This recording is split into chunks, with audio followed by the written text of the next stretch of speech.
Adenium গাছ বসানোর পরেই মারা যাচ্ছে, তবে এই ভিডিওটা একদম স্কিপ করবেন না।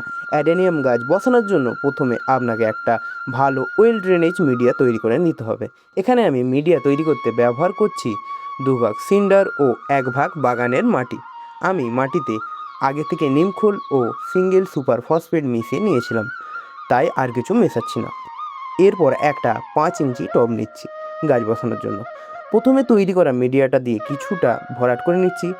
এবার যেই গাছটা বসাবো সেটা প্যাকেট থেকে বের করে নিতে হবে।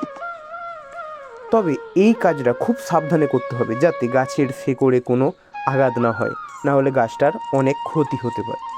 এরপর গাছটা বসিয়ে মিডিয়া দিয়ে ভরাট করে দেবো এবং ভালোভাবে একটু জল দিয়ে দেবো এবং একদিন গাছটা শেডের মধ্যে রাখবো এবং তারপর থেকে সম্পূর্ণ রোদের মধ্যেই গাছটাকে রাখবো। এই ধরনের আরও গার্ডেনিং ভিডিও পেতে সাবস্ক্রাইব করুন।